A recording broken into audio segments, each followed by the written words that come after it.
نحمدہ و نصلی علی رسولہ الکریم اعوذ باللہ من الشیطان الرجیم بسم اللہ الرحمن الرحیم الصلاۃ والسلام علیک یا سیدی یا رسول اللہ وعلی آلک و اصحابک و اہل بیتک یا سیدی یا نور اللہ۔ محترم حاضرین، ماہ سفر المظفر کی آمد ہے اور ماہ سفر المظفر کے حوالے سے کچھ چند معلومات آپ کی خدمت میں پیش کرنی ہے۔ اسلام سے پہلے جاہلیت کے زمانے میں ماہ سفر کو منحوس، مصیبتوں والا، آفتوں والا اور پریشانیوں کا مہینہ خیال کیا جاتا تھا،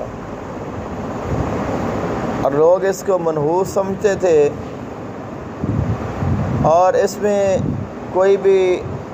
اچھا کام یا نیا کام وہ نہیں کرتے تھے۔ اس کے علاوہ ماہ سفر کا جو آخری بدھ ہے اس کو بڑی خوشی کے ساتھ، بڑے جوش و خروش کے ساتھ مناتے تھے کہ ماہ سفر اب گزر گیا ہے، تو اس کے اوپر وہ خوش ہوتے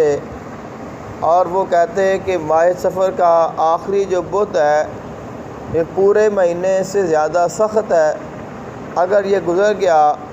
تو سمجھو تم پریشانی سے اور اس کی نحوست سے بچ گئے ہو۔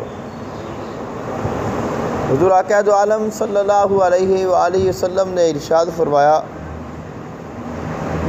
لا عدویٰ ولا تیرتا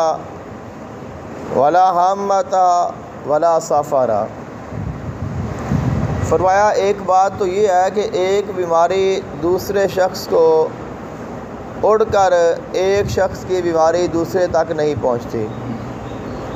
اگر اللہ تعالیٰ کی مرضی ہو تو بندہ بیمار ہوتا ہے، وگرنہ چھونے سے یا اڑنے سے بیماری ایک دوسرے کے پاس نہیں جاتی۔ اور آقا علیہ الصلوۃ والسلام نے ارشاد فرمایا کچھ لوگ فال نکالتے ہیں، اور خصوصاً بدشگونی جس کو کہا جاتا ہے، ایک تو ہوتا ہے کہ اچھی فال نکالنا، تو اچھی فال نکالنا آقا علیہ الصلوۃ والسلام کی سنت مبارکہ ہے، اور آپ علیہ الصلوۃ والسلام خود بھی اچھی فال نکالتے تھے۔ لیکن جو بری فال ہے، جو بدشگونی ہے، یعنی یہ کہنا کہ یہ دن اچھا نہیں ہے، یہ رات اچھی نہیں ہے، یہ چیز اچھی نہیں ہے، یہ منحوس ہے، اس میں برکت نہیں ہے، تو یہ جو چیزیں ہیں آقا علیہ الصلوۃ والسلام نے فرمایا ان کا کوئی اصل اور وجود نہیں ہے۔ اور اس کے بعد آقا علیہ الصلوۃ والسلام نے فرمایا کہ ماہ سفر جو ہے اس کی کوئی نحوست نہیں ہے، تو اس کے بارے میں آپ لوگوں نے کوئی ایسا خیال نہیں کرنا۔ اس کے ساتھ ہی آقا علیہ الصلوۃ والسلام کی طرف ایک حدیث پاک منسوب کی جاتی ہے جو کہ من گھڑت اور جھوٹی ہے، اور وہ اس طرح ہے۔ حضور اقائد عالم صلی اللہ علیہ وآلہ وسلم نے ارشاد فرمایا جو بندہ مجھے ماہ سفر کے گزر جانے کی خوشخبری دے گا میں اسے جنت کی خوشخبری دیتا ہوں۔ یہ حدیث پاک جو ہے یہ آقا علیہ الصلوۃ والسلام کی طرف سے منسوب کی جاتی ہے، اس کو بیان کیا جاتا ہے، لیکن یہ حدیث نہیں ہے، نہ ہی حدیث کتابوں میں کہیں اس کا ذکر ہے، بلکہ یہ ایک من گھڑت اور جھوٹی بات ہے جو آقا علیہ الصلوۃ والسلام کی طرف منسوب کی گئی ہے۔ اور آپ علیہ الصلوۃ والسلام نے فرمایا جو شخص جان بوجھ کر میرے اوپر جھوٹ بولے، یعنی جو میں نے نہیں فرمایا، وہ کہے کہ یہ بات حضور نے فرمائی ہے، فرمایا اس کا ٹھکانہ جہنم ہے۔ اس لیے ایسی جو روایات یا ایسی چیزیں جو بغیر تحقیق کے ہوتی ہیں، جن کا کوئی اصل نہیں ہوتا، ان کو آگے دوسروں تک پہنچانے سے پہلے بھی خیال کرنا چاہیے اور خود بھی ان سے بچنا چاہیے تاکہ ہمارا جو عقیدہ اور ایمان ہے وہ محفوظ ہو۔ ماہ سفر المظفر کے حوالے سے یہ ہے کہ اس میں کثرت کے ساتھ اللہ تعالیٰ کی عبادت کی جاتی ہے اور کرنی چاہیے۔ ویسے تو پورا سال ہر دن ہر رات ہر وقت،